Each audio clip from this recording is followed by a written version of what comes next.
so proudly we hailed at the twilight's last gleaming, whose broad stripes and bright stars through the perilous fight o'er the ramparts we watched were so gallantly streaming, and the rocket's red glare, the bombs bursting in air, gave proof through the night that our flag was still there. Oh, say does that star-spangled banner yet wave o'er the land of the free and the home of the brave?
Hey everybody, welcome to our 5th annual State of the City address.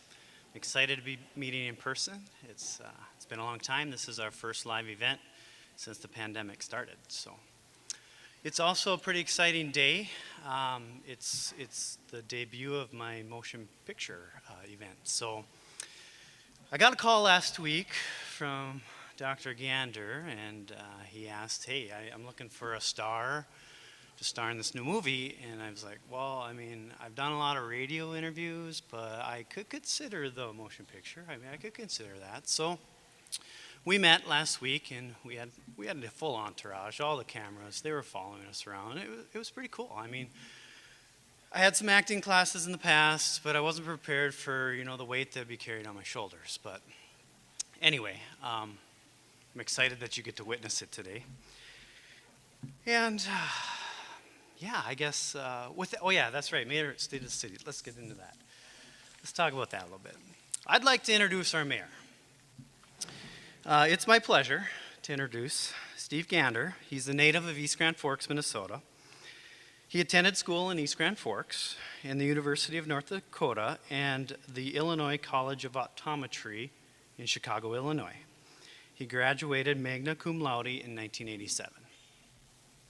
Is 87 your high school graduation or college? Continue on. After graduation from optometry school, he joined Opticare Forks Vision Clinic, where he practices with Dr. Bruce Sorvig, Dr. Destin Coles, and their whole team. And in 1996, he and his business partner Craig Johnson formed Marathon Estates, which owns and manages residential property in Grand Forks and East Grand Forks. Mayor Gander is the past president of the Minnesota Ophthalmology Association, the All-True System Board Chair, the East Grand Forks Rotary Club, the Good Samaritan Center Advisory Board, EGF Planning and Zoning Commission, and EGF Chamber of Commerce, and Christ the King Church Council. He has also served as a council member at large for the East Grand Forks City Council. Dr. Gander's hobbies are running marathons, camping, hiking, snowmobiling, fishing, hunting, and singing. He and his wife Rosalind were married in 1990, and they have 2 grown sons, Thomas and his wife Bailey, and Jonathan. Tom and Bailey have given Steve and Roz 2 grandchildren. So please welcome the mayor of East Grand Forks, Dr. Steve Gander.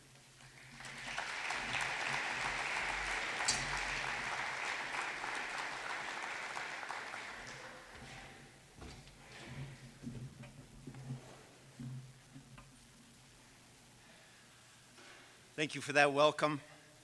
Thanks for everyone in attendance here today. How many of you are glad to gather in person? Feels pretty good, doesn't it? Oh yeah. So even if you have to listen to me for another 40 minutes or so, at least we're all here together in one place. I do want to draw attention to our sponsors for today's event. Our sponsors are located on both sides of the river, as you can see there, and that really shows a lot of community support, community pride. I do want to thank every single one of those sponsors. Thank you to the Grand Forks East Grand Forks Chamber of Commerce for organizing this event, especially Kim and Barry. Thanks to Dave Zaverill. Dave had a lot more lines. You're going to see a little video coming up here after a while. And he's amazing, star of stage and screen. You might have to just kind of leave the construction field and go that way. But we'll find out later how that goes for you. And thank you for serving as chamber chair and all your help with this event. Pastor Sam Williamson, thank you for providing the invocation today. Thank you to the Honor Guard from the East Grand Forks American Legion Post 157. I would like to thank the quartet from East Grand Forks Senior High School who sang the national anthem. Anna Massman, Ashlyn Weitz, Adam Johnson, Caleb Zedlick, with direction by Mr. Donovan Hansen. Thank you so much. Within the city, thanks to Megan, our city clerk, and Corey, our technology manager for the East Grand Forks Water and Light Department. And thanks to HB Sound and Light for all the work you put into this and the generous support that you have made to this production. I would also like to thank David Murphy, our city administrator, and all our department heads and city staff who really stepped up this past year. Thank you, Council President Mark Olstead, and all our city council members who have provided excellent leadership both in person and virtually this past year. Every one of you brings knowledge and skills that I don't have, but which are necessary to make the good decisions and lead our community effectively. This time also thank you to all of our frontline healthcare workers who have also stepped up huge in this past year, from Altru, Sanford, Riverview, and everyone else in healthcare that's been right there in the front line. Thank you. Now last week a very strange thing happened. Probably a few strange things, but one in particular. I was over at Cabela's looking at kayaks, and some pretty tough-looking guys came along and pretty much forced me to go with them. Well, you see for yourself.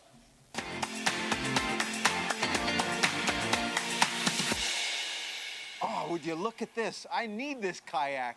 I need it so bad. Mayor, how you doing? Ah, Dave, nice to see you. What are you doing here? Good to see you. I'm just walking out of Cabela's. Great place to shop. Oh, it is. There's a lot of stuff in there. Have you ever been in a kayak before? No, I have not. Oh, they're a blast. Oh, yeah. So how many miles have you been on a kayak there, Steve? I hear you're talking big here about a kayak. Yeah, 3 to 5 miles I've been in a kayak. How about you? Well, I've kayaked, once or twice. So, I think both of us would be pretty much at risk. Thank God you got fire and rescue on your phone. Fire and rescue. We're bringing them in. We might need them. I wonder, would they let me drown, though, and pick you up? No, I think they... Look at this guy. Good to see ya. Paul. So now, Paul, what are you doing here? Taking a look at what is available. We're thinking about a kayak. Now, what's the most fun you ever had in the river? Canoeing. Canoeing. Down in South Louisiana. Rivers. One of the river had a whitewater on it, and it was fun to go down there and try to take the canoe through the whitewater. Did you have to dodge the gators or crocs or whatever? We started at the point where we actually had to walk beside the canoe, and then we went out into Lake Pontchartrain. All the way down. It's about 60 miles for the trip. Ooh, that's a long trek. Yeah. Pretty It was brave. fun. Cool. Pretty brave. You know what? I'm freezing. Let's go find something to eat. What do you guys say? I'm all over that. Maybe a beer, too. There's food all over this place. Let's do it. Let's go. Sounds good. But you'll see later what happened after they kidnapped me. You could tell I was fighting the whole time right there. On February 6th of this year, the City Council spent a day with our City Administrator, David Murphy, and our department heads to set the agenda for the coming year. We spent part of the day considering what it means to lead and have highly effective teams. It came down to one thing. You do whatever the mayor says. We'll probably just do the opposite of that. In fact, really what it came down to is this. We listen, we build trust. We make sure that the plan incorporates all the best ideas from everybody involved, and you take decisive action, monitoring your progress as you go. We considered our vision for the coming year and beyond. We arrived at our top 10 goals for the year and ranked them. These will also serve as our report card to decide if at the end of the year what sort of progress we've made toward those goals. Well, our number one goal for this year is to move forward with our park and recreation improvements, including our ice arenas and our baseball diamonds. Please welcome Reed Huttonen, East Grand Forks Park and Recreation Superintendent, who will share an update on our project. Reed?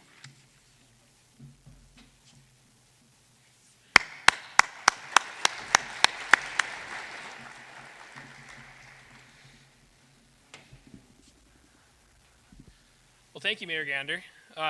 Leave it to Mayor Gander to start a round of applause for himself.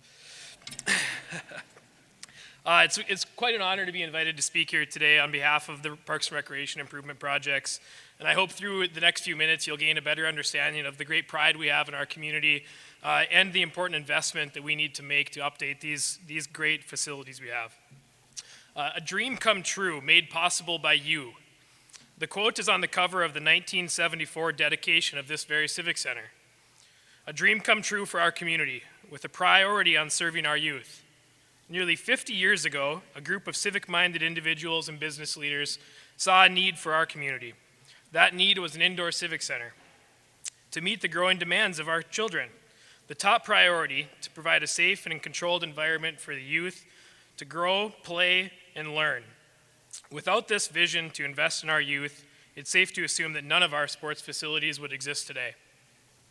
The Civic Center, the VFW Memorial Arena, the Blue Line Arena, and Stouss Park have all been built by the hands of our community members.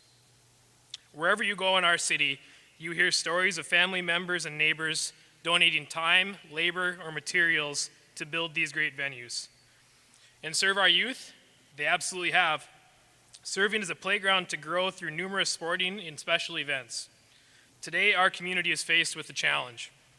Our Civic Center and recreation facilities require extensive updates and investment to accommodate the growing list of programs that our community desires. In 2019, the city worked with JLG Architects to conduct a review and condition assessment of our facilities. The goal of this review, to develop an accurate list of the deferred maintenance and prepare a preliminary budget of the needed investment to bring these great facilities back up to date. Through this review, the extensive list of needed improvements was developed. Items such as R22 ice plants and ice rink floors, parking lot improvements, spectator and player safety items like stairs with no handrails, narrow egress walkways, the size of our players' benches. Multiple aspects of these facilities which do not meet the standards of the Americans with Disabilities Act. At Stouss Park, items that affect player safety are in use are in dire need of improvements. Through this building review, our community has learned just how costly this could be. Facing a budget in the range of 10 to 13 million in deferred maintenance and code compliance improvements alone. This review has led us to ask more questions of ourselves than we have answers for. First and foremost, what do our residents want to see prioritized in these improvements? Our first priority, we must gauge the needs and wants of our residents and determine what investment is most important to us. Throughout 2020, we conducted online surveys to gather our community's feedback. In total, we received more than 900 online respondents. These survey results have served as the guiding principles in which we will direct our planning efforts. The top priorities targeted by survey results include further become an economic driver in our community by increasing visitor traffic through events and activities. Plan for and invest in improvements that increase the building's function, flexibility, and access for all residents. Repair and renovate our existing buildings with a focus on improved efficiency, safety for participants and for spectators. And finally, improve and renovate the Stouss Park Baseball Complex to allow for longer seasonal use and improve safety. In an effort to put these community priorities into action, the City Council has supported the formation of a building committee made up of residents and active leaders with a number of our local sports organizations. The committee, which was formed in March of this year, has hit the ground running and learning about the work we've done so far and bringing into focus the priorities for our community. This work has already begun. The building committee and JLG architects, along with city staff, have begun programming discussions to develop the project pre-design plan and a preliminary budget. Ultimately, the building committee will pass a recommended plan on to our city council and eventually to our residents. We're off to a great start with this work, and we're excited to see what design concepts will look like in the coming months. A burning question we all have through this process: how much will it cost and how will we pay for it? In order for this investment to be successful, we recognize the need to find multiple funding sources. One piece of the funding puzzle is the option of a local sales tax. In 2016, the swimming pool sales tax and renovation project was overwhelmingly approved by our residents. More than 70% of voters voted in favor of this project and the local tax increase. I believe I can proudly say that our community can be very proud of the use of this sales tax. The $2.1 million pool renovation project is paid in full more than 2 years ahead of schedule. And the 1% local sales tax was retired in September of 2020. I might add the Sherlock Park swimming pool has averaged nearly 16,000 visitors a summer since its reopening, up from an average of about 9,000 prior to its renovations. Throughout the next year, the City Council and City staff will have continued discussion about an option for a local sales tax and how it fits the needs of our community. If a sales tax should be pursued, it first requires city and legislative authority from the state of Minnesota and would ultimately be brought back to you, our residents, for a November 2021 general election. We don't plan to stop there in seeking funding opportunities. Our goal is to complete these investments with as limited of a tax impact as possible in our community. Even while in the planning process, we're working hard to find alternative funding opportunities. The first success story we have is Craft Hockeyville. This social media campaign last August took our community by storm. Eastsiders, current and past, canceled weekend plans to show their Eastside pride in a race to cast the most votes and crown ourselves as Hockeyville USA. Social media platforms across the region and state were trending in support of East Grand Forks. Ultimately, we took home a first runner-up prize and an award of $30,000 to support our arena upgrades. It was an exciting week and a great sign that our community has the ability to reach people and garner support both locally and throughout the region. On the heels of this successful campaign, the city applied for funding through the Minnesota Amateur Sports Mighty Ducks grant. This 50% matching grant will retrofit the ice plant in this very civic center to remove the R22 with an updated, more efficient and environment-friendly refrigerant. Retrofit improvements, I'm excited to share, will happen this off-season and be ready for use by next fall. How can you help with this? This is a question I hope you all are asking by this point. You are the most important piece of our funding puzzle. We need your feedback and your support to make these dreams come to fruition. In the coming weeks, we plan to engage in an interview process with community and business leaders to discuss our projects in further detail and gauge the potential support for a capital campaign. We want to hear from each of you, what your feelings are for these projects, how these facilities can further invest in our community, making it a more desirable place to work, live, or raise your families. Finally, is this a project which aligns with your family or your business's philanthropic goals? Will you help us make dreams come true for the next generation? Funding study interviews will be scheduled soon for the weeks of May 10th to May 27th. If you're interested in learning more about these projects or would like to sit down for a private, confidential interview as part of our fundraising study, please seek me out at the end of this luncheon or contact us at the Parks and Recreation Department. Thank you, Mayor Gander, again for inviting me to participate, and go East Grand Forks.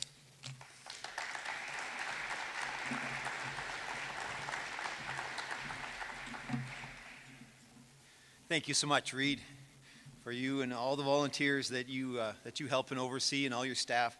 It's coming together very well. Our second goal from our planning retreat earlier this year is to make progress toward the completion of 2 South End bridges. We do have some friends here from Grand Forks. We'll talk about it a little bit later on. There is some growing consensus that we need 2 bridges on the south end. We need a neighborhood bridge to connect the southern residential areas. The likely location of this will be either 32nd or Elks Drive. The final location will accomplish traffic objectives, contain costs including flood mitigation, and minimize the impact on the neighborhoods. The second bridge location is likely to be at Merrifield Road, although our friends from Grand Forks might say this is the first location, placing it south of the East Grand Forks city limit.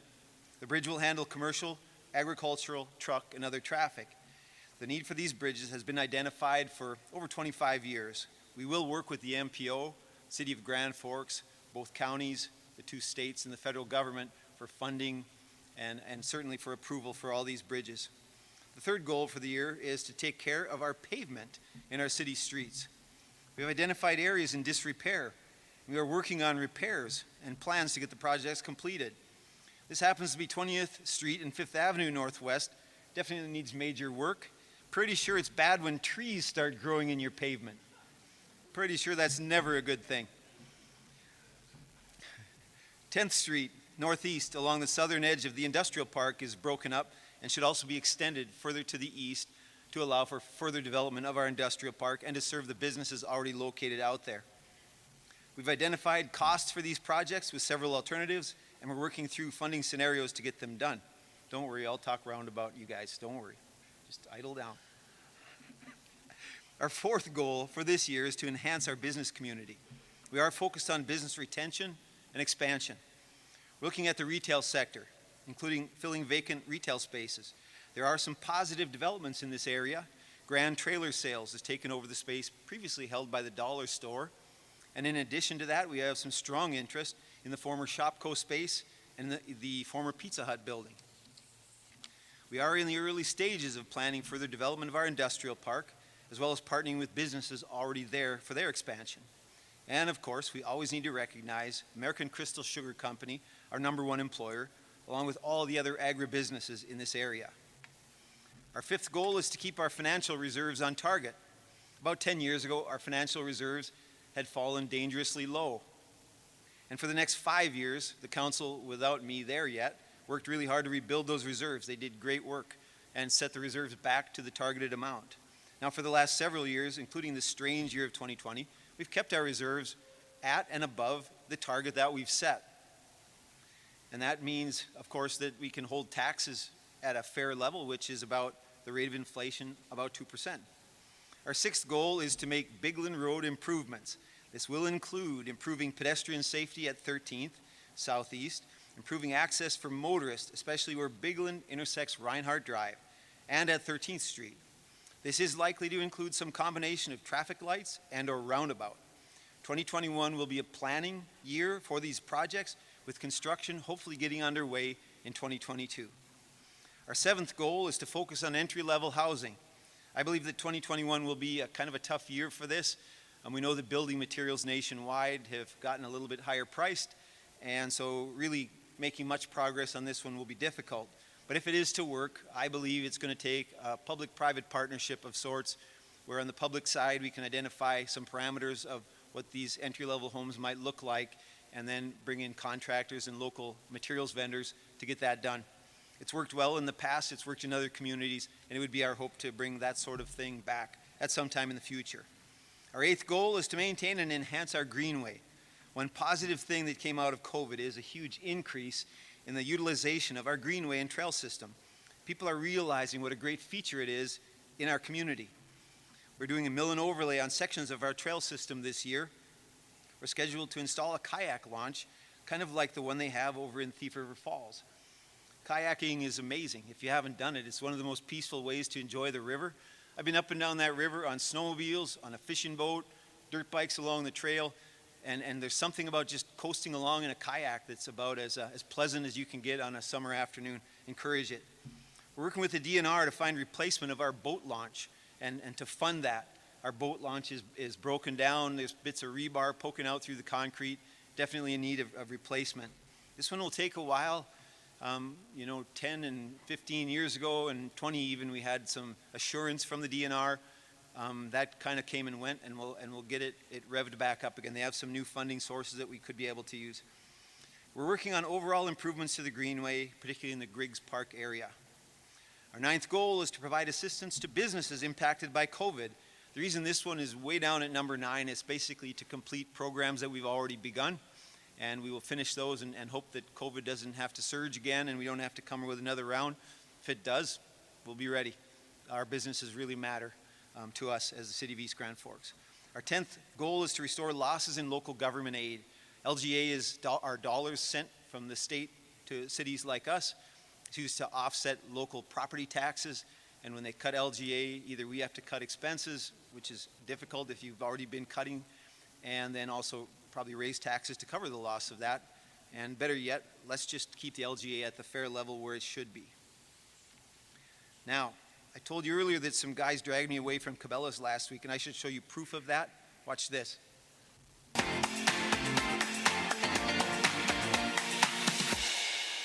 So first of all, thank you for having us. Yeah, welcome to And, Mike's Pizza. You know, we've gotten to know each other even through this past year, and I've heard a little bit of your story, and I'm looking forward to hearing more of it. And so the fact that you've kept it going, you know, not only have you kept the traditional feel, but you've updated it in so many ways, added certain things to the menu. Here we have the East Side Special Pizza in front of us, which is amazing. And I know you'll always be big on delivery. I know that's a big, big part of your business. But you also, I'm sure, look forward to more and more people coming in to your place here and also to your deck outside. Yep. What's your plan for this year and beyond? Well, we hope to expand our patio a little bit this year with more seating out there and maybe a rollout bar, hopefully. Those are a couple things we're kind of working on just because everyone kind of wants to be outside right now. Maybe when the weather warms up a little bit more. Other than that, maybe a pizza named after the mayor. Hey, all right. You never know. We'll see what happens, but we're enjoying it and we can't wait to see what comes. Anything that we can do for you going forward to help you grow your business? I want to say I just want to I'm so thankful and grateful for all the support the community has given to Mike's Pizza. They kept us alive during all of the shutdowns when I was really, really worried.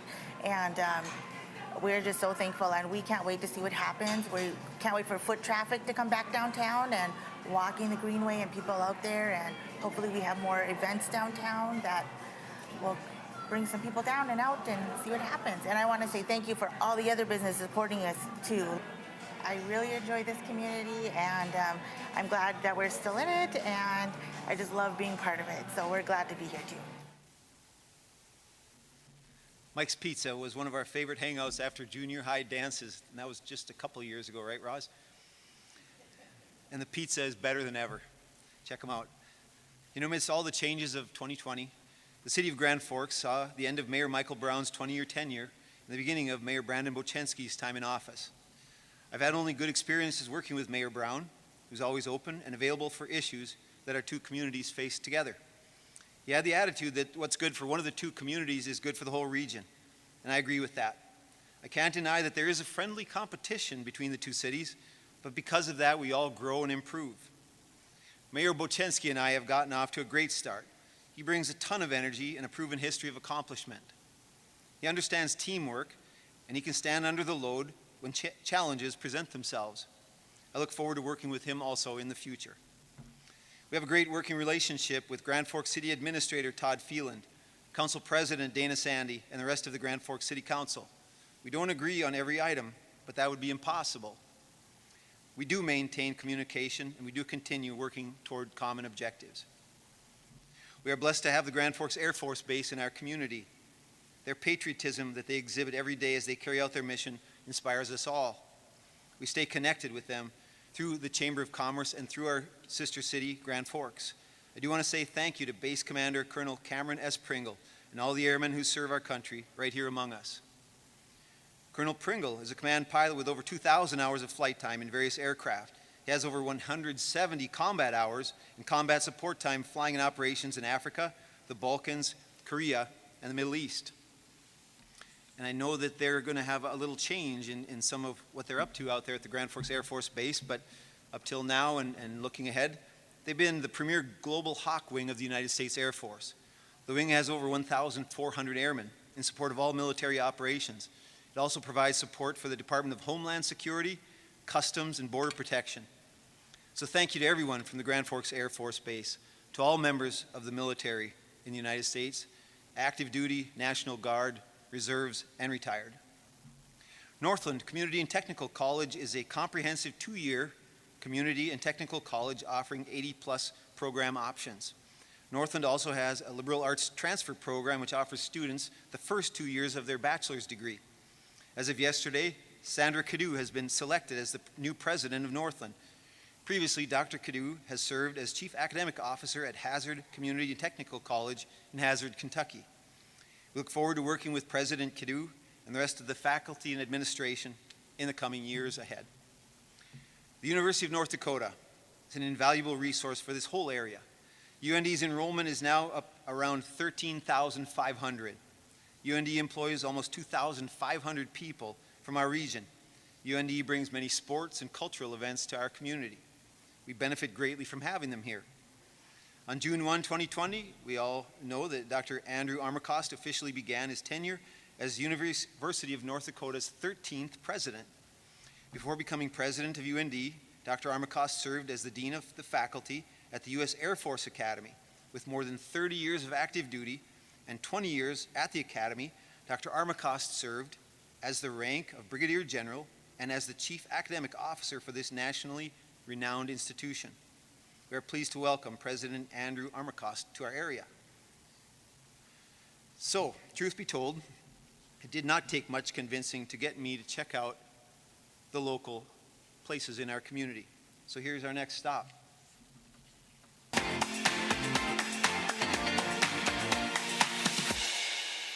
You're new to the neighborhood, but it feels like you've been here forever. I know you came from another venue and you came over here and started this up. Yep. And you have a great niche. Tell us about your company, kind of what went into starting it up the way that it did, and anything else you want to tell us about it. It started out as a kind of a joke. You know, I tell a lot of people, a couple of friends talking about stuff, and I can't even take credit for the name. That was a buddy of mine, Justin Merrill. He just he thought that'd be cool. Put a little hole in the wall bar, called the Spud Junior. His shop at the time was located right behind the old last location of the Spud. And I was driving by this place one day, and I'd never been in here. I just wanted to see it, so I had some time to kill. I saw the for lease sign. I called the owner. I said, "Hey, I'm not really looking to do anything, but I'd like to take a look at your space if you would." He goes, "Yeah, I can meet you there in 15 minutes." So I came over and walked through the door, and I'd taken a chance before, and I thought, what the heck? You know, why not try it again? And put a menu together, and the rest is history. I've told everybody that's asked, there's no way that one person could have navigated in this industry over the last year. I mean, you had to have a team, you had to have multiple perspectives, points of view. Ice houses weren't my idea. That was my manager Chris's idea. So sometimes it's just you have the right people in the right places at the right time, and we get a chance to still be here. Yeah. That's great. And, you know, just that local support, that kind of reassurance that, hey, you know, these people, they need your support in any fashion that you could possibly support them. I think that's all I can ask for is help us kind of reaffirm that, hey, we're still here. We're all still here. We're all still trying to function. And you know, if you could, maybe one night a week, choose a favorite local place kind of deal. Dave, you were amazing in that video. I love Justin's energy. I love his willingness to follow through on his good ideas and the good ideas of others in his organization. He's a bit of a rebel, but sometimes you need that to make things happen. Each year for this event, I like to check in with our department heads about their main accomplishments for the past year and their plans for the coming year and beyond. Chief Mike Hedlund offered the following regarding our police department. The past year has been filled with challenges for the East Grand Forks Police Department. COVID has changed the way things are done in law enforcement agencies across the country. Masks and social distancing became the norm and are a challenge in a profession where human contact and communication are vital as we seek to resolve problems. Of course, the death of George Floyd has had a major impact on law enforcement agencies nationwide. We continue to face challenges as we move forward to meet the needs of society. Closer to home, the death of Officer Cody Holte of the Grand Forks Police Department reinforced the understanding of just how dangerous law enforcement can be. Our department works closely with the Grand Forks Police Department, and this loss has touched every one of us. Safe to say it's touched every one of us, this whole community. We ask that you keep East Grand Forks Police Sergeant Tony Hart and his family in your thoughts and prayers. This past fall, Sergeant Hart began to suffer serious cardiac and other health issues, and he was airlifted to Rochester for treatment. It was determined that Sergeant Hart needed a heart transplant. The wait began. With the help of his family and the staff of the Mayo Hospital, Tony worked to improve his health so he could successfully receive a heart when one became available. So Tony has now received his new heart. He continues a slow and steady recovery in Rochester. We look forward to the day when he can return to East Grand Forks. If you'd like to make a donation in honor of Tony, you can mail it or drop it off at Franzen Bank in East Grand Forks or at the East Grand Forks Police Department in care of Tony Hart. Throughout the past year, our officers have worked through these challenges and have provided amazing service to the citizens of East Grand Forks. We continue to protect and serve all of our residents and guests. One fun thing we got to do was to hold our 11th annual Code 3 for Christmas. With the help of many donations from our community, we helped make the holiday season a little brighter for some East Grand Forks families. The greater Grand Forks community has always been amazingly supportive of our law enforcement officers, and that has never been truer than this past year. From simple spoken thank yous to cards and letters, and even treats for our officers, including Leroy, our canine officer. This community has gone out of its way to demonstrate that they appreciate our officers. The members of our department are so grateful and are so very proud to live and work in this wonderful community. Chief Jeff Bushy of the fire department shared the following. One of our biggest highlights this past year has been our people. I'm very proud of our firefighters and their families as they have persevered through a challenging time and yet delivered excellent service to our community. It is always exciting to promote and hire people, so I look at that as a highlight. This past year, we promoted Paul Hansen to Assistant Fire Chief, Tanner Peterson to Engineer. Firefighter Hunter Olson successfully completed his probation. We also hired Benjamin Staska as full-time firefighter. We added 3 paid-on-call firefighters, Andrew Robertson, Wyatt Swanson, and Alexander Garceau. I'm confident that these 4 firefighters will serve our community well. Our newest piece of equipment is a portable fire extinguisher simulator. The simulator safely replicates the proper use of portable fire extinguishers. This tool will be used to train our firefighters as well as to train citizens and business employees in the proper use of portable fire extinguishers. This was purchased with a $10,000 grant donated by the East Grand Forks Firefighters Relief Association and a $2,000 grant from Enbridge. In the coming week, we will look forward to returning to normal by getting back into the schools, that is in the coming year, meeting with our senior citizens and in the general public to teach fire safety. We also plan to restart our fire safety inspections throughout our community. This year we will implement our new mission and vision statement, which will guide our operation into the future.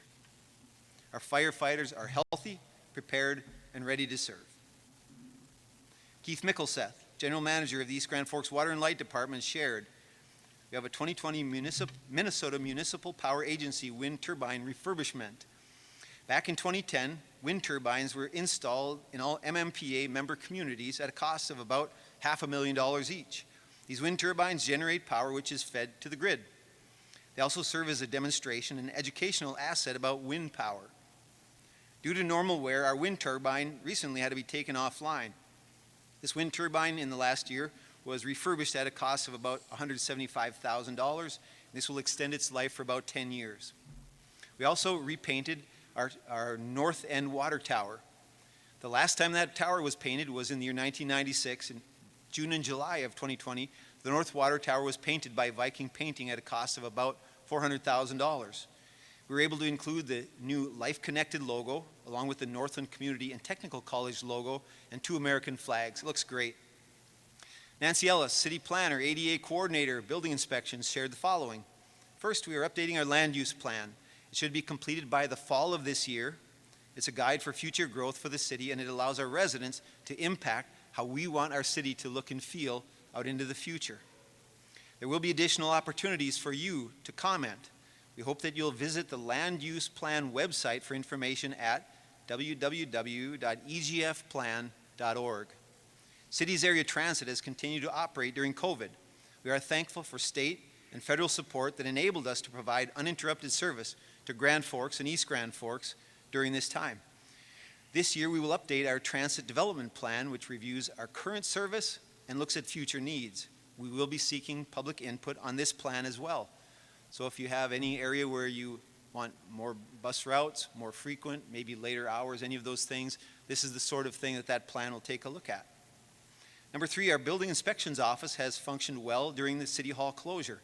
Now with City Hall open to the public, we will continue to offer our online building permit application process to residents and builders. We have received feedback from them that it's a convenient way to get a permit on their time schedule, not just when we're open for business. Charlotte Helgeson, our library director from Campbell Library, shared the following. The library staff has provided continuous service through this past year. We put materials at the front door, invited patrons in by appointments, and brought programming to the virtual world.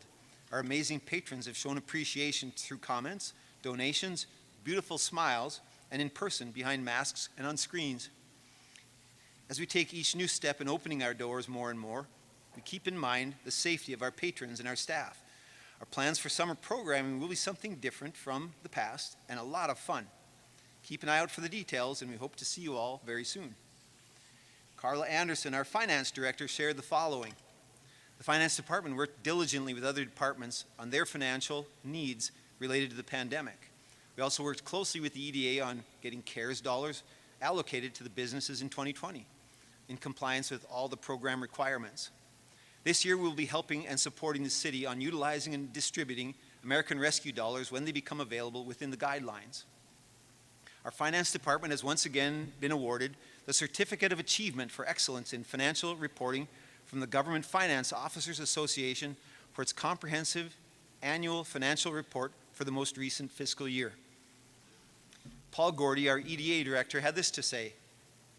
During the last 12 months in the area of COVID business assistance, the EDA did 131 separate loans or grants to 57 businesses totaling $1.3 million.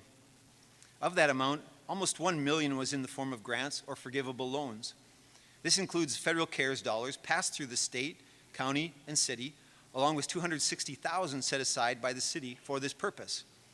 We also did 2 traditional EDA loans for expansion of existing EGF businesses, and we sold 8 lots for new homes from our inventory.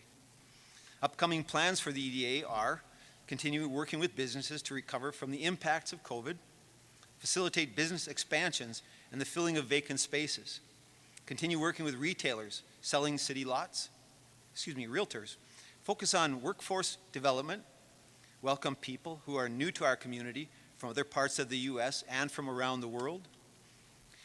I would like to personally thank Paul Gordy, our EDA staff, the EDA board members, and the EDA Loan Committee. With the COVID assistance packages that you were tasked with, a challenge way larger than you signed up for, and you didn't blink. You persevered to quickly and fairly distribute the funds to the businesses that needed them so much. Thank you. One of the favorite restaurants for local folks and visitors alike is the Blue Moose. It's hard to beat the food or the atmosphere.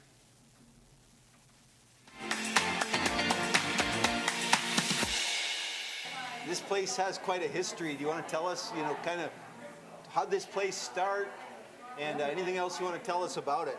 Yeah, so the Blue Moose started a little over 25 years ago. Dave Homestead was the original owner, and he started it across the MERS, and with the flood of 97, he decided to move the building to its current location here in 1999. Then we added on a new bar in 2007. And then my business partner, Nate Shepard, who's the head chef, we bought in 11 years ago, and we fully bought the place in 2020. Oh, what a great time to start. It definitely was an interesting first year of full ownership, but we made it through it, and things are looking up. Nice. This is a one-of-a-kind restaurant. The feel that you have here, what goes into that? That was our whole goal, was to be unique, something a little bit different, but has that up north feel to it. Yep. You're almost like you're on vacation when you're here. So now looking ahead at 2021, what are you most excited about? Well, definitely some warmer weather and get that patio up and running again. Yep. Looking forward to hosting events. Our Oktoberfest in the fall is a huge event. We do outdoor German food and beverage. We do wiener dog races. And then in the wintertime, we're looking at our vintage snowmobile show, which is a big attraction. So super excited for that. And hopefully we can get back up and running to 100%. Excellent. There has definitely been a lot of support from the community, in which we are so thankful for. They helped a lot of servers and cooks through the tough time, the really tough times, and we can't thank those customers enough, and we look forward to serving them in the future. Philly steak and fries, baby. Gotta love it. Nate and Patrick, you guys do a nice job over there, and thank you for all that you do for the city and the fun times that we've all had over at your place. So to succeed in any endeavor, you need a ton of patience. I'm looking out at my wife of over 30 years. I've given her about 1,000 reasons to leave, and yet here she is. Thanks, Roz. I see Bruce, my optometry partner of over 33 years, longer than I've been married. Sorry, Roz. In the flood of 97, we had about 5 feet of floodwater through our whole practice and over $500,000 in damage. You know what? It never entered our minds to walk away. It didn't even come to mind. We just got to work getting things back to normal, taking care of our patients. If anyone makes a favorable comment about our practice, we say it's glory to God because we're not that smart. I see my real estate partner of about 25 years. We started our business in 1996 with the purchase of a fourplex. We lost about half of that fourplex, well, exactly half, in 1997. Craig said it was my half. Go figure. Well, the keys to our success are that we're too dumb to lie and we're too dumb to quit. The good Lord brings along what you need when you need it. One more key is that we make every project fun. I remember sliding around while removing backed up sewage and having a real wingding, but we did not attempt any cartwheels. We still own that property. It's in better condition than it's ever been, and 4 happy families still live there. The other day I walked into City Hall and I told Megan, you know, Megan, things are getting kind of crazy. I'm gonna have to resign from being mayor. She laughed in my face. Even though I tried to be deadpan, she knew I'm not going anywhere. She kind of made me happy, actually, that she took it that way. Well, no trip to our downtown would be complete without a stop at the River Cinema movie theater. Let's see what they're up to.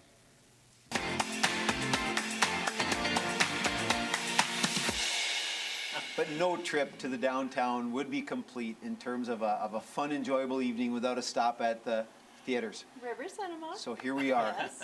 And I know you're going to show us a good time right here. We know that you're going to set us up with all kinds of great hospitality. I want to tell you one story I know about your father. We had a guy that came in and helped us to vision what this downtown could look like. Yes. And part of his vision was to do a rendering that showed an IMAX theater on one corner. And that showed up in the front page of the Herald, which found its way to the Foston Black Duck area. Mm-hmm. And somebody razzed your dad and said, oh, they're putting a theater over there in East Grand Forks. Bob, is that you? And Bob's like, well, it's not, but it could be. And that's what started the whole thing. Yep, they're looking for something to do with this building. It Yep. was empty. There was nothing going on, and they wanted something. So now here you are. I mean, Yes. You're taking it to the next level. Tell us about that. Well, me and my family have worked our whole lives for my dad, my mom and dad. And my brother Kevin bought our Foston Theater, and my brother Brian and I bought the Grand Theater and River Cinema. And we did it 10 weeks before COVID. Oh my. Yay! Great move, Dad. Very strategic. Very good. I thought I'd finally come into my own. I was going to do great, and welcome to COVID. So we just keep moving forward. It's a family business. All of us do it. We want to bring renters in. We want to continue to expand, and the city has been great with helping us with that. So by working with the city and working with the surrounding community, we've been 100% full through COVID. I mean, that is amazing. Yeah, a lot of malls are empty. We are full with a waiting list coming in. Wow, that's great. So, I mean, that it's a tribute to how well the city works with us. Thanks, folks. You know what? Working together, we will get through this COVID situation, and it's very serious. You know, our hearts are heavy for everyone who's lost a loved one, certainly to everyone who's passed, to everyone who's suffered the effects of COVID. And we mean absolutely no insensitivity, and yet even those dear souls who left us would want us to move on and actually learn from it and continue to build. So we will get through this. You know, in some ways, rebuilding after the flood of '97 was easier because you could see the damage, you could see the progress you were making, you could feel the satisfaction of completing the rebuilding. The damage of COVID is more economic, and it's more in consumer confidence and habits. But I think the road to recovery is exactly the same. You do what you know is right, you care for the needs of others, and you have some fun doing it. Thank you.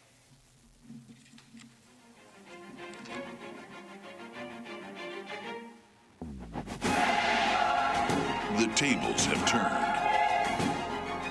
A city will rise. A true story.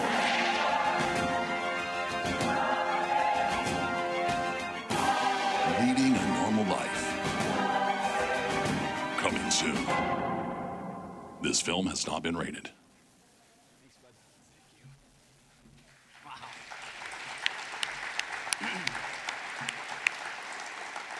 Thank you, Mayor. I was able to text anyway. Found out that part of the reason is you're not supposed to drink a beer at every stop, and might have been the reason why they cut all my lines out, but really appreciate you all joining us today. It was a blast, and thank you, Mayor, for all the good news. Have a great day. Thank you.